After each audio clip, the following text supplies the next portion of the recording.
कंगना दिनवा में गड़ाए रतिया चोरी होई गे ना। कंगना दिनवा में गड़ाए रतिया चोरी होई गे ना। रतिया चोरी होई गे ना हो रतिया चोरी होई गे ना। कंगना दिनवा में गड़ाए रतिया चोरी होई गे ना। कंगना दिनवा में गढ़ाए रतिया चोरी होई गे ना। सासू जी से पूछ ले ससुर जी से पूछ ले मोर बाला मुआ बैरी ना।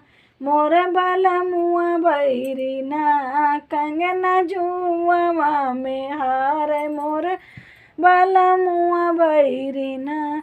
कंगना जुआ में हारे मोर बाला मुआ बैरी ना। मोर बाला मुआ बैरी ना हो बाला मुआ बैरी ना। कंगना जुआ में हारे मोर बाला मुआ बैरी ना। कंगना दिनवा में गढ़ाए रतिया चोरी होई गे ना। कंगना दिनवा में गढ़ाए रतिया चोरी होई गे ना। जेठ जी से पूछ ले जेठान जी से पूछ ले मोर बाला मुआ बैरी ना। मोर बाला मुआ बैरी ना। हारे जुआ में कंगना मोर बाला मुआ बैरी ना।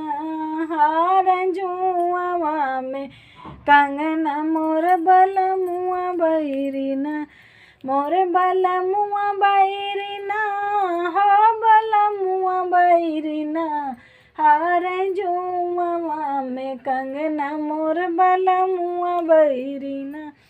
कंगना दिनवा में गढ़ाए रतिया चोरी होई गे ना।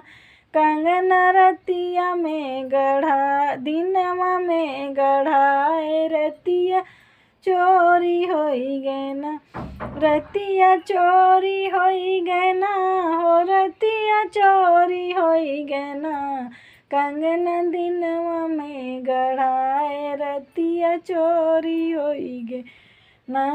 कंगना दिनवा में गढ़ाए रतिया चोरी होई गे ना। ननद जी से पूछ ले ननदोई जी से पूछ ले मोर बाला मुआ बैरी ना। मोर बाला मुआ बैरी ना। बेचले जुआ में कंगना मोर बाला मुआ बैरी ना। हारले जुआ में कंगना मोर बाला मुआ बैरी ना। कंगना दिनवा में गढ़ाए रतिया चोरी होई गे ना। कंगना दिनवा में गढ़ाए रतिया चोरी होई